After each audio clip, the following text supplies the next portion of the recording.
माओ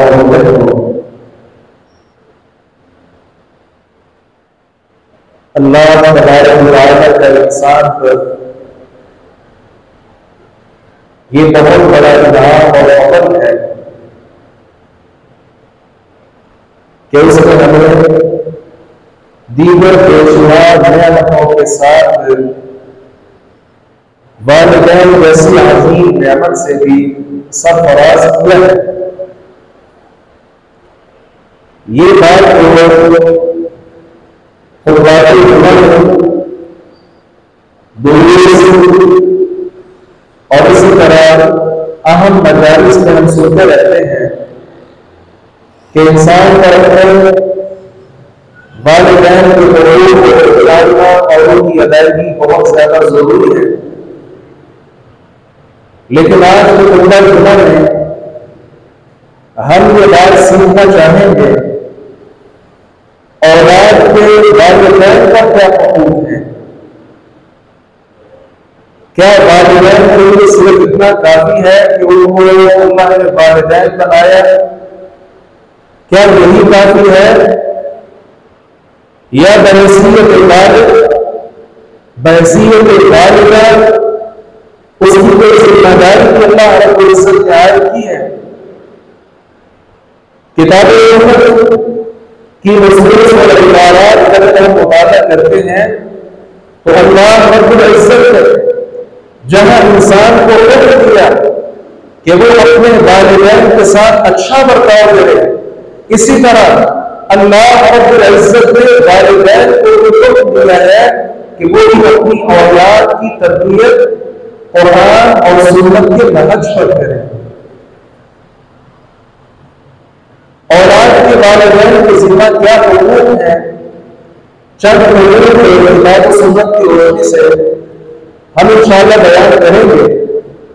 और इससे पहले बतौर तमहीद हमें ये बात समझनी है कि रसूलुल्लाह सल्लल्लाहु अलैहि वसल्लम ने इरशाद फरमाया था, कुल्लु राइन व कुल्लु मस्ऊलुन अन रइयतिही, तुममें से हर एक शख्स राइन है और हर एक शख्स अल्लाह के यहाँ जवाबदेह है। इंसान के मुताल्लिक अल्लाह ने ये बात पैगंबर अलैहिस्सलातु वस्सलाम के जरिए हमें बताई कि घर का जो सरबराह है, वालिद है, घर के मुआमलात के बारे में, औलाद के बारे में, बीवी बच्चों के बारे में और इस पूरे घराने और माशरे के बारे में अल्लाह रब्बुल इज्जत उस इंसान से कल क़यामत के दिन सवाल करेगा। और यही वो बात है अभी जो आयत करीमा मैंने तिलावत की, या अय्युहल्लज़ीना आमनू, ऐ अहले ईमान, कुल अनफुसकुम, अपने आप को बचाओ, व अहलीकुम, और अपने घर वालों को बचाओ, किससे? नारन, आग से। कैसी आग? वक़ूदुहा अन्नास वल हिजारा, कि जिसका ईंधन लोग और पत्थर होंगे, और वो इतनी हिद्दत वाली और इतनी शिद्दत वाली आग, और उस पर इतना जबरदस्त पहरा अल्लाह रब्बुल इज्जत का, अलैहा मलाइकतुन गिलाज़ शिदाद, उस पर बड़ी कड़ी निगरानी करने वाले फरिश्ते मुकर्रर हैं। ला यासूनुल्लाह मा अमरहुम, अल्लाह उनको जो भी हुक्म दे वो इसकी खिलाफ वर्जी नहीं करते। वयफ़अलूना मा युअमरून, वही काम करते हैं जो अल्लाह रब्बुल इज्जत की तरफ से उन्हें हुक्म दिया जाता है। मलाइका का हुक्म है कि वो जहन्नमी लोगों को जहन्नम में दाखिल करें और उनको वहां से निकलने न दे, बल्कि वहां जहन्नम के अंदर उनको बड़ी मजबूती के साथ बांध दिया जाता है। याद रखिए, इतना खौफनाक मंजर बयान करके अल्लाह रब्बुल इज्जत ने फरमाया कि उस दर्दनाक आदाब से खुद भी बच जाओ और अपने घर वालों को भी बचा लो। हम खुद को बचना चाहते हैं, आग से बचना चाहते हैं, लेकिन अपनी औलाद की हमें फिक्र नहीं है।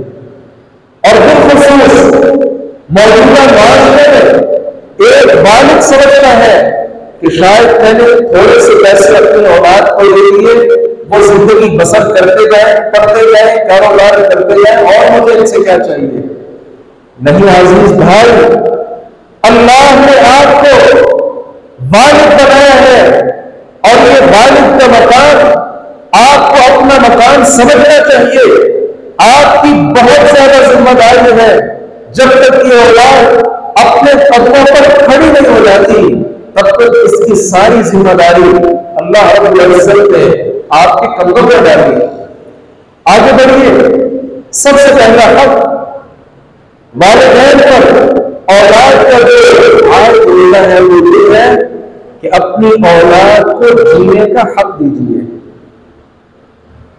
क्या मतलब इस बात का? अपनी औलाद को जीने का हक दीजिए। हाँ, इस्लाम से कबल अपनी बच्चियों को लोग जिंदा दरगोर कर देते थे।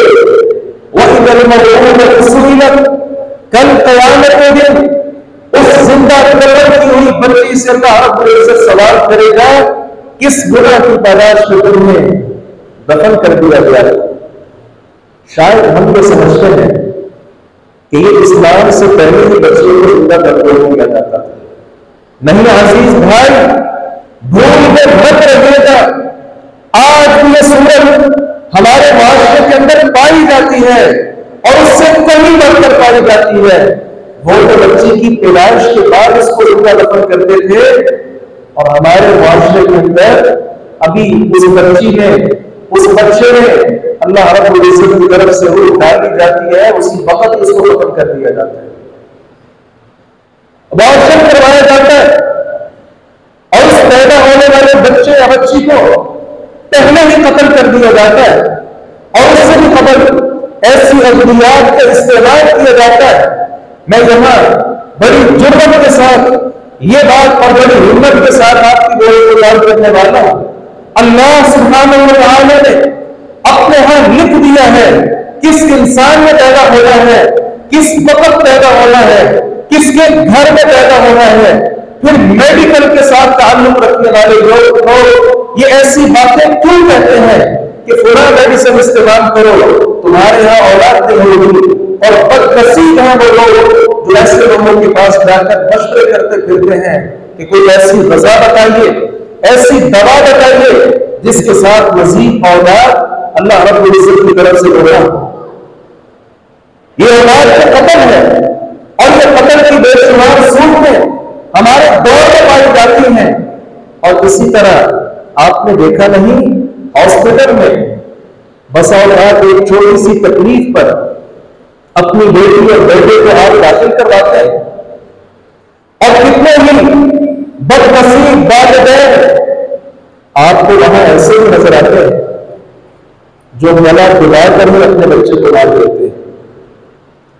कत्ल बहुत बड़ा गुनाह है, खातिर बेटा अपने बाप को करे या बाप अपने बेटे को कत्ल करे, इस गुनाह की संगीनी अल्लाह के यहां बहुत ज्यादा बढ़कर। इसलिए सबसे पहला हक औलाद का वालिदैन की जिम्मेदारी क्या है कि वो अपनी औलाद को जीने का हक दे। और दूसरी बात यह है, कभी भी मुफलिसी के डर से, पैसे कम होने की वजह से अपनी औलाद को कत्ल न कीजिए। वला तक़तुलू औलादकुम खश्यत इमलाक नहनु नर्ज़ुकुकुम व इय्याहुम इन्न क़त्लहुम कान ख़ितअन कबीरा। लोगों, मुफलिसी के डर से, गुर्बत के डर से अपनी औलाद को कत्ल न करो। तुम्हारी औलाद को भी और तुम्हें भी रिस्क हम देते हैं। और ये बात जान लो, औलाद का कत्ल कान ख़ितअन कबीरा, बहुत बड़ा गुनाह, बहुत बड़ा गुनाह अल्लाह रब्बुल इज्जत ने बयान किया है। और दूसरा हक यह है, औलाद की पैदाइश पर अल्लाह रब्बुल इज्जत का शुक्र अदा कीजिए, क्योंकि ये औलाद अल्लाह की नेमत है। पूछिए एक बाप से, उन लोगों से पूछिए जिनके पास औलाद नहीं या औलाद देकर अल्लाह ने वापस ले ली। सवाल कीजिए उन लोगों से, और इस मेहनत की कदर आपको कब होगी जब किसी और की हालत ज़ार आप देखेंगे। किस कदर पूरा बाप बीमार है लेकिन जवान औलाद नहीं है, उसको बुढ़ापे में सहारा दे सके, उसका दवाई दारू कर सके, उसके काम आ सके, ऐसे बूढ़े आदमी को देखिएगा और फिर अल्लाह का शुक्र अदा कीजिएगा, या अल्लाह कोई मुझे बहुत ज्यादा अच्छी नेक और साले औलाद के साथ नवाजा है। और चौथा हक यह है, आपके यहां जब औलाद पैदा हो जाए, अल्लाह रब्बुल इज्जत के शुक्र के साथ साथ पैगंबर अलैहिस्सलाम की जो तालीम है, 7वें दिन उसका नाम रखा जाए, उसका खतना करवाया जाए, उसका सर मोड़ा जाए। रसूलुल्लाह सल्लल्लाहु अलैहि वसल्लम ने इसकी तालीम दी है। आप सल्लल्लाहु अलैहि वसल्लम ने इरशाद फरमाया, अल-फित्रतु खम्स, 5 चीजें फितरत से हैं। उसमें एक बात आपने क्या फरमाई, अल-इख्तितान, खतना करवाना। ये औलाद की जिम्मेदारी है कि इस फितर की कामों में वो अपने बच्चों का ये अल्लाह रब्बुल इज्जत की तरफ से हुक्म है उसे तामील करे। और इसी तरह चौथा हक ये है, औलाद का जो अल्लाह रब्बुल इज्जत ने आपके नसीब में की है, 7 को उसका अकीका कीजिए। और ही हर बच्चा, हर बच्ची अपने अकीके के अवज़ अल्लाह रब्बुल इज्जत के हाथ गिरवी रखा हुआ है। तो ये जानवर 7वें दिन उसकी तरफ से ज़बह किए जाएंगे। और 5 का हक क्या है, अपनी औलाद का अच्छा नाम रखा कीजिए। रसूलुल्लाह सल्लल्लाहु अलैहि वसल्लम की तरफ मंसूब आपने फरमाया लोगों,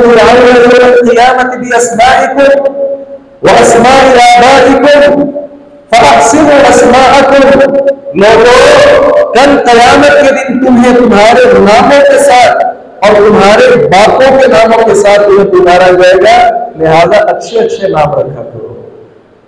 ये रिवायत अगरचे सुनन अबू दाऊद में वाइफ सनद के साथ मौजूद है, लेकिन दीगर अहादीस और वाक़यात से इस बात की तायीद होती है कि जो गलत नाम थे, नबी अकरम सल्लल्लाहु अलैहि वसल्लम ने नामों को तब्दील कर दिया था। हमारे यहाँ जो अजीब रवायत है, वालिदैन की ख्वाहिश होती है कि वो ऐसा नाम रखें जो पहले से मुआशरे के अंदर किसी का नाम है ही नहीं। ठीक है, रखा जा सकता है, लेकिन अपनी इस ख्वाहिश की तकमील में वो ऐसे ऐसे नाम रख जाते हैं कि जो नाम शरीयत से मुतसादिम होते हैं, शरीयत के खिलाफ होते हैं। कितने लोग ऐसे हैं, बेटी का नाम जन्नत रख लेते हैं। रसूलुल्लाह सल्लल्लाहु अलैहि वसल्लम के दौर में एक का नाम बर्रा रखा गया। बर्रा का मतलब है बहुत ज्यादा नेक। रसूलुल्लाह सल्लल्लाहु अलैहि वसल्लम ने कहा इस नाम को तब्दील कर दो, क्योंकि तुम नहीं जानते अल्लाह के यहां सबसे ज्यादा नेक कौन है। ऐसे ऐसे नाम जिनका किताब सुन्नत से सबूत नहीं और वो किताब सुन्नत के मुखालिफ महसूस हो, ऐसे नामों को तब्दील कर देना चाहिए और आइंदा ऐसे नाम नहीं रखने चाहिए। नाम कैसे रखने चाहिए? सबसे ज्यादा पाकबाज हस्तियां अंबिया इकराम अलैहिस्सलाम की हैं, और उनके बाद नफूसे कुर्सिया सहाबा इकराम और सहाबियात रज़ियल्लाहु अन्हुम अजमईन हैं। इनके मुबारक नामों पर अपनी औलाद के नाम रखा करें। अच्छा नाम रखना यह भी वालिदैन पर औलाद का एक हक है। और इसी तरह छठा हक यह है, वालिदैन पर लाजिम है कि वो अपनी औलाद को इस्लामी तालीमात से रोशनास करवाएं। रसूलुल्लाह सल्लल्लाहु अलैहि वसल्लम ने इरशाद फरमाया, कुल्लु मौलूदिन यूलदु अलल फितरा फअबवाहु युहव्विदानिही औ युबस्सिरानिही औ युमज्जिसानिही। हर बच्चा ही फितरत इस्लाम पर पैदा होता है, फिर उसके माँ बाप हैं जो उसको यहूदी बना देते हैं, उसके माँ बाप हैं जो उसको ईसाई बना देते हैं, उसी के माँ बाप हैं जो उसको मजूसी बना देते हैं। इसलिए अहले इस्लाम को चाहिए कि अल्लाह रब्बुल इज्जत ने आपकी औलाद को फितरत इस्लाम पर पैदा किया है, आप मुसलमान हैं, लिहाजा आप पर लाजिम है कि आप दीनी तालीम के साथ उसको रोशनास करवाएं। याद रखिए, दीनी तालीम इसलिए भी जरूरी है कि ये औलाद दुनिया में जिंदा तभी रह सकती है जब दीन इस्लाम के उसूल और कवानीन आप उनको सिखाएंगे। कितने ही लोग तिजारत के साथ वाबस्ता है, कितने ही लोग तालीम के साथ वाबस्ता है,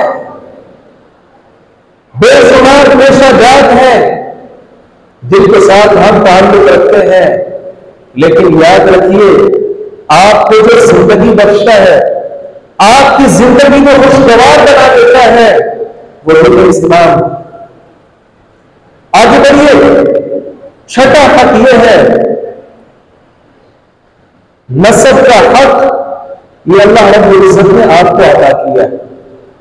आपका बेटा पैदा हुआ, आपने उसका नाम अब्दुल्ला रखा, अब लाजिम है कि अब्दुल्ला के बाप का नाम सिर्फ आपका ही लिखा जाए, किसी और का नहीं। आप हैरान होंगे कि ये कौन सा कोई इतना खास मसला हुआ। हाँ, रसूलुल्लाह सल्लल्लाहु अलैहि वसल्लम ने इरशाद फरमाया, बल्कि कुरान करीम में अल्लाह रब्बुल इज्जत ने भी फरमाया,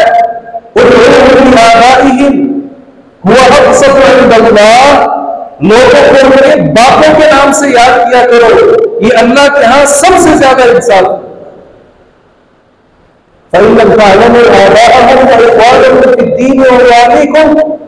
अगर तुम्हें उन्हें बापों के नाम का इल्म न हो, फिर वो तुम्हारे दीन में भाई हैं, लिहाजा उनको भाई कहो।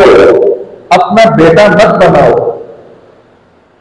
पहले मुंह बोला बेटा बनाना जायज था, और फिर नबी अकरम सल्लल्लाहु अलैहि वसल्लम ने भी ज़ैद बिन हारिसा रज़ियल्लाहु अन्हु को अपना बेटा बना रखा था। लोग ज़ैद बिन हारिसा की बजाय ज़ैद बिन मोहम्मद क्या करते थे।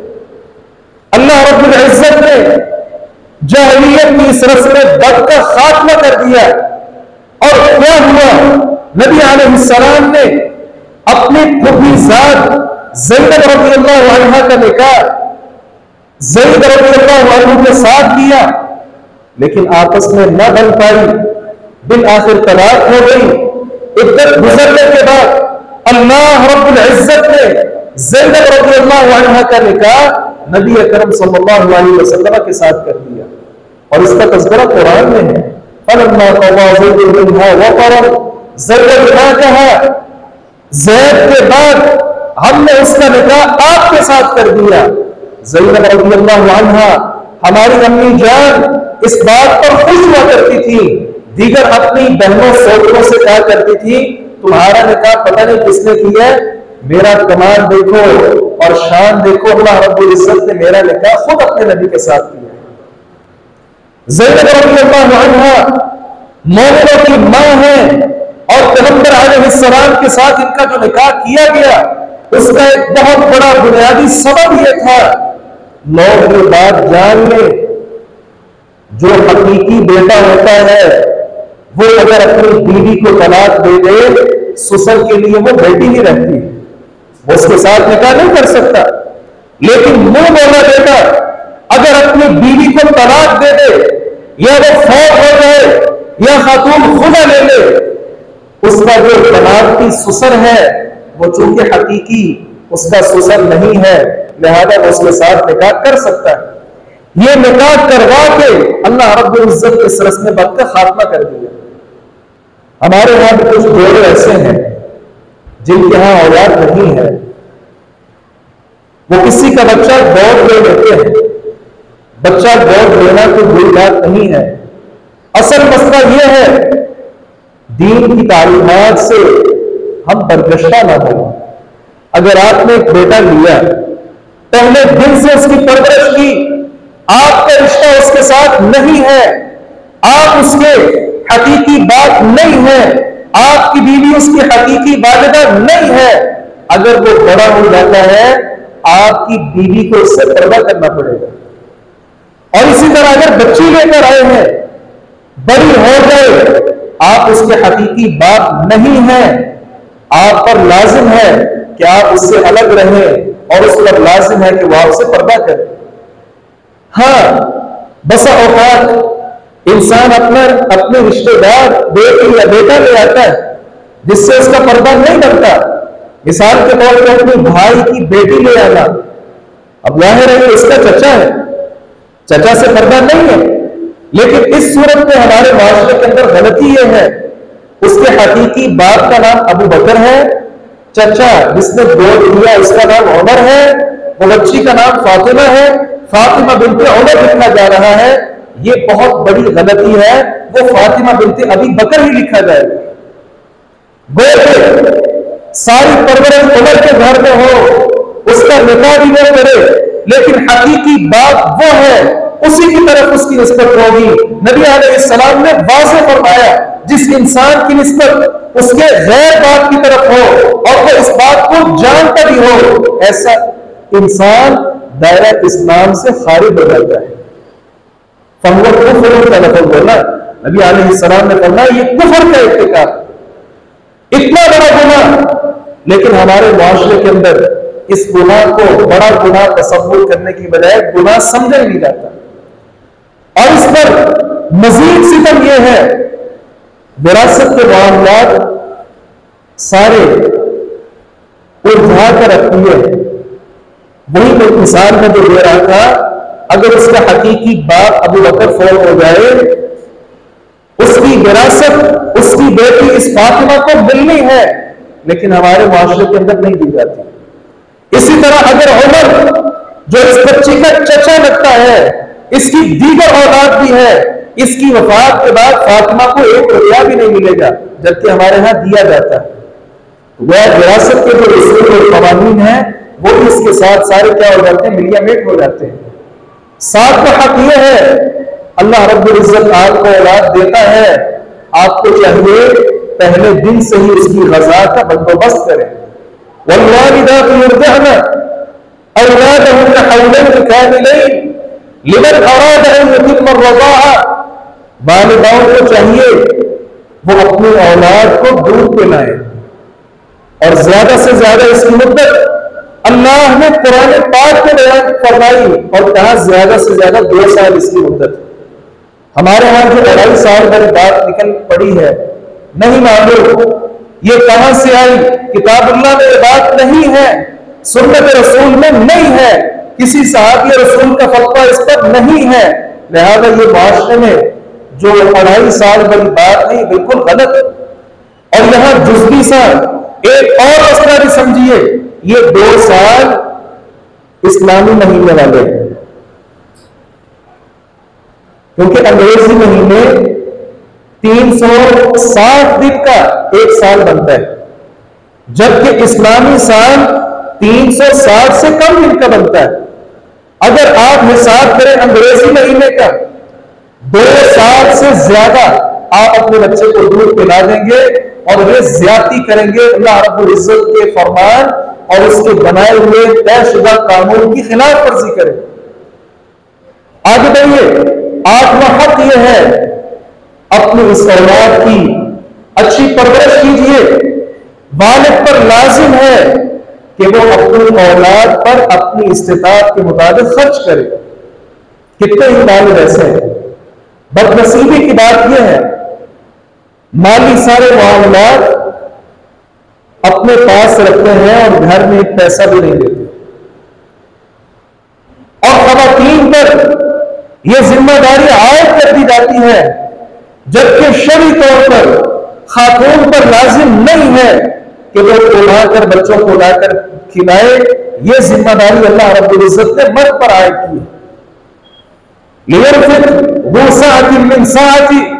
कुरान में अल्लाह रब्बुल इज्जत ने फरमाया, जिसके पास वुसअत है वो अपनी औलाद पर खर्च करे, और जिसके पास वुसअत कम है, पैसे ज्यादा नहीं है, फरमाया ला युकल्लिफुल्लाहु नफ्सन इल्ला मा आताहा सयजअलुल्लाहु बअदा उसरिन युसरा। जितना पास मौजूद है उतना ही खिलाओ, और तंगी के बाद अल्लाह रब्बुल इज्जत आपके लिए आसानी पैदा कर देगा। और 9वां हक यह है, बल्कि इसके साथ ही आप सल्लल्लाहु अलैहि वसल्लम का इरशाद गिरामी हम याद रखें। अम्मी जान आयशा सिद्दीका ताहिरा मुतहहरा रज़ियल्लाहु अन्हा घर तशरीफ फरमा है। एक मांगने वाली खातून आती है, अम्मी जान फरमाती है मेरे पास से 2 खजूरें थी, मैंने उसको वो दे दी। उसने एक खजूर 2 टुकड़ों में करके अपनी साथ जो 2 बच्चियां थी उनको खिला दी। एक खजूर खुद खाने लगी, बच्चियों ने दोबारा तकाजा किया, उसने उसके भी 2 हिस्से किए और अपनी उन मासूम बच्चियों को खिला दी और उठकर चले जाती है। रसूलुल्लाह सल्लल्लाहु अलैहि वसल्लम घर तशरीफ लाए, अम्मी जान ने माजरा बयान किया। रसूलुल्लाह सल्लल्लाहु अलैहि वसल्लम फरमाने लगे, याद रखना मन यली मिन हादिहिल बनाति शैअन फअहसन इलैहिन्ना कुन्ना लहु सितरम मिनन नार। याद रखना, जिस इंसान को अल्लाह ने बेटी के साथ नवाजा हो और वो बेटी के साथ अच्छा बर्ताव करता हो, बेहतरीन तालीम उसको देता हो, ये बेटियां कल कयामत के दिन जहन्नम से उस आदमी के लिए आग बन जाएंगी। वो जहन्नम में जाना चाहेगा, उसके आमाल और करतूत ऐसे होंगे, लेकिन बच्चियों के साथ दुनिया में अच्छा मुआमला करने की वजह से वो अल्लाह रब्बुल इज्जत से सिफारिश करके अपने माँ बाप को जहन्नम से महफूज करवा लेंगे। इसलिए अजीज भाई, अपनी इस औलाद पर और बिलखुसूस बेटी की पैदाइश पर परेशान न हुआ करें और परेशान किया भी ना करें।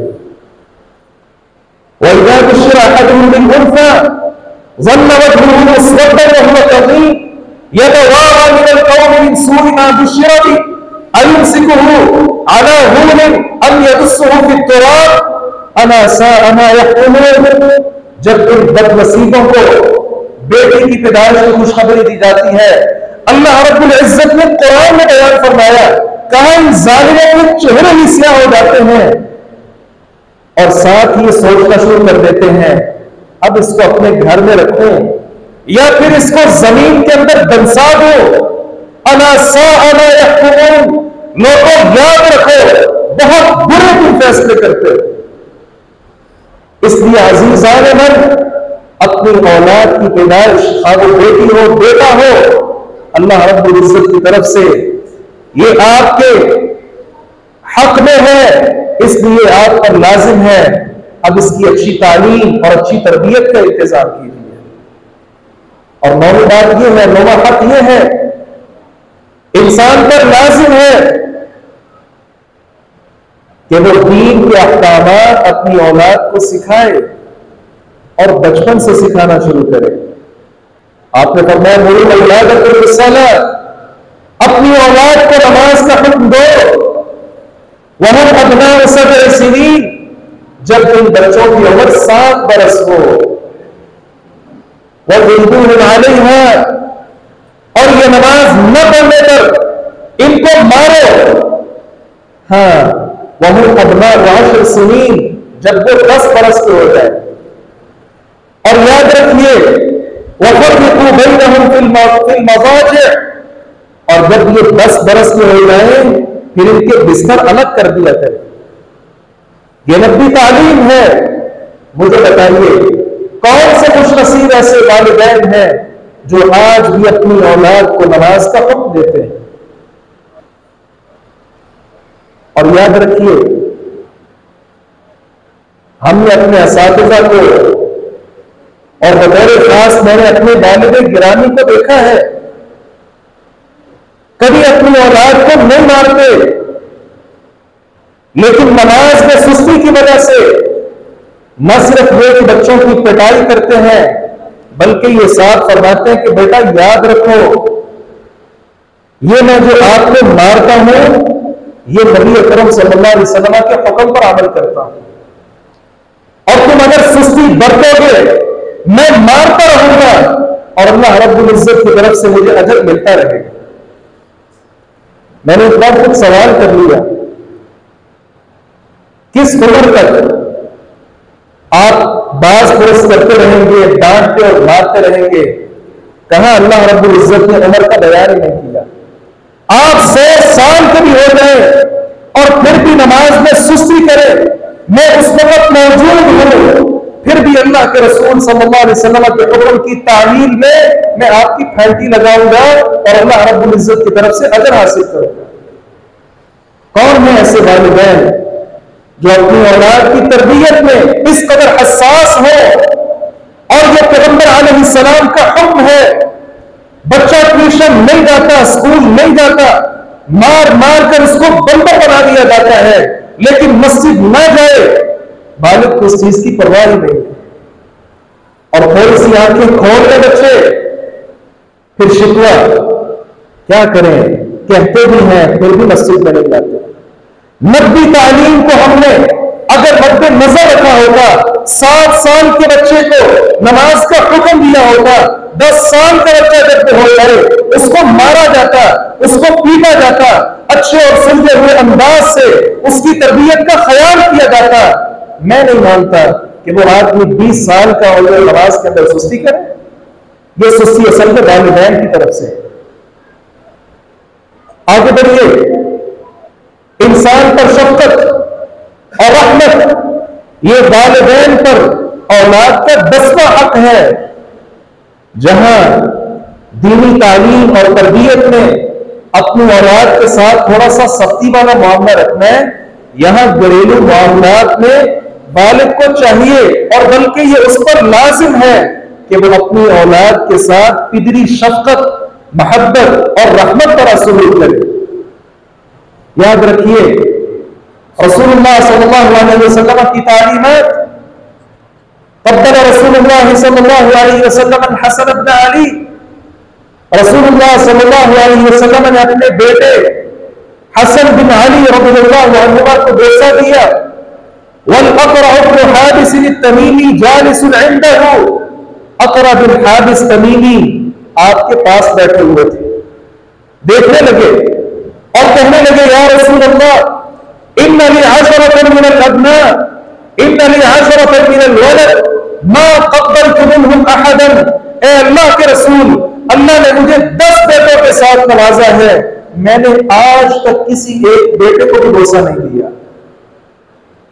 फनज़र इलैहि रसूलुल्लाह सल्लल्लाहु अलैहि वसल्लम सुम्मा क़ाल, नबी अलैहिस्सलाम ने उसकी तरफ देखा और फरमाने लगे मन ला यरहम ला युरहम, जो इंसान लोगों पर, छोटे छोटे मासूम बच्चों पर शफकत नहीं करता, मोहब्बत नहीं करता, अल्लाह भी ऐसे इंसान के साथ मोहब्बत नहीं करता। इसलिए वालिदैन पर यह औलाद का दसवां हक है कि वो अपने बच्चों के साथ बहुत ज्यादा प्यार मोहब्बत करे। और आगे बढ़िए, औलाद के साथ मोहब्बत, रसूलुल्लाह सल्लल्लाहु अलैहि वसल्लम का एक और वाक़या समाप्त फरमाइए।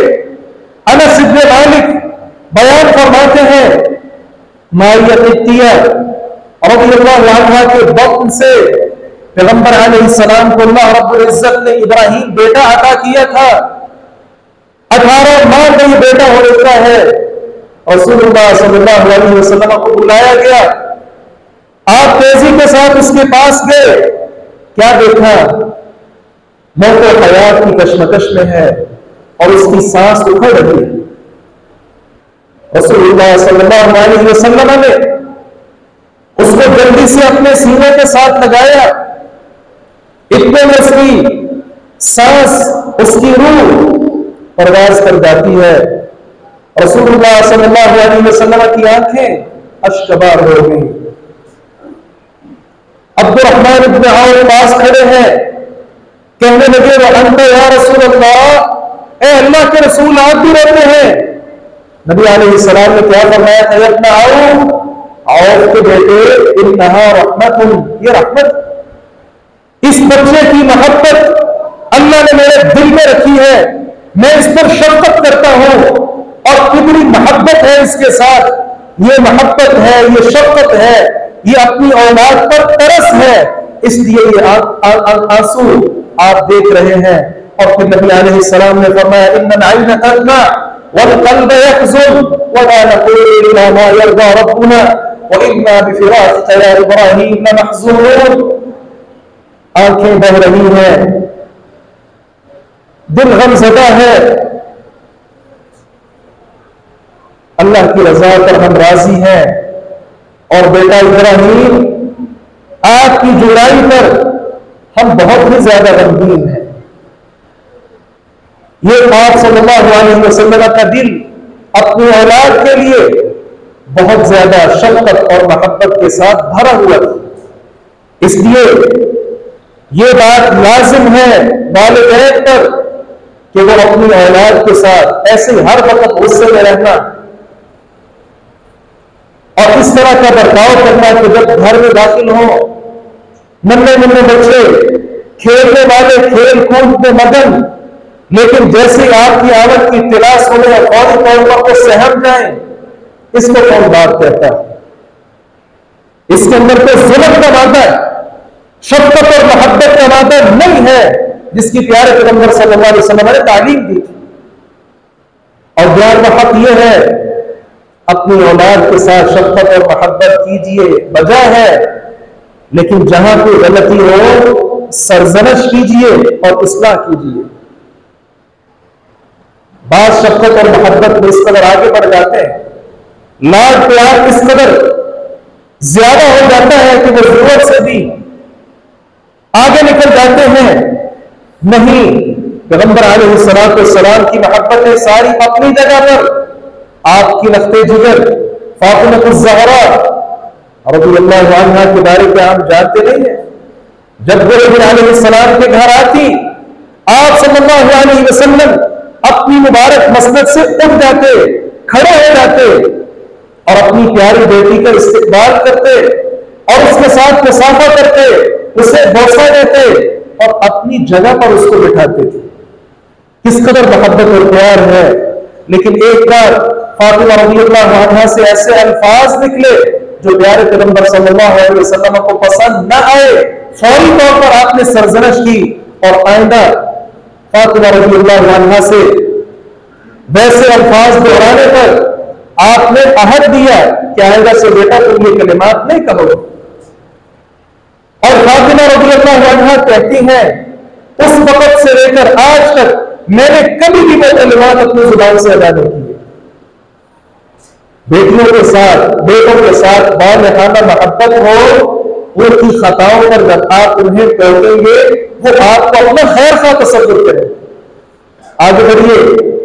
बारवा हक यह है अपनी औलाद का निकाह करने के बाद भी उनकी आइली जिंदगी को देखा करें।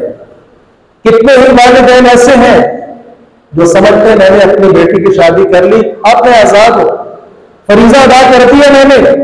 नहीं अजीज भाई, आपने फरीजा निकाह का अदा किया है। बहसीयत बाप अल्लाह ने आपको बनाया खामन को ले, और आपकी शादीशुदा बेटी की शिकायत आपसे की जा सकती है। रसूलुल्लाह सल्लल्लाहु अलैहि वसल्लम एक सफर में है, पड़ाव डाला, क्या हुआ, हार बन गया आयशा रज़ियल्लाहु अन्हा का। लोगों ने शिकायत किसको की थी? अबू बकर को की थी, जबकि अम्मी जान उस वक्त शादीशुदा। अबू बकर रज़ियल्लाहु अन्हु ने आयशा रज़ियल्लाहु अन्हा को कुछ मारा भी था। ये सहीह बुखारी के अंदर वाक़या मौजूद है। हमें यह सबक देता है कि बालिग को चाहिए कि वो आइली जिंदगी में भी मामलात देखा करे। रसूलुल्लाह सल्लल्लाहु अलैहि वसल्लम अपनी बेटी फातिमा के घर गए, कहा आपके चाचा का लड़का किधर है, अली और मुर्तजा किधर है? फातिमा फरमाने लगी, ऐ अल्लाह के नबी, बैनी व बैनहु शैउन, मेरा उसके साथ कुछ मामला है, नाराज होकर घर से निकल गए। फलम यकीन इंदी, मेरे वहां आज फैसला नहीं किया।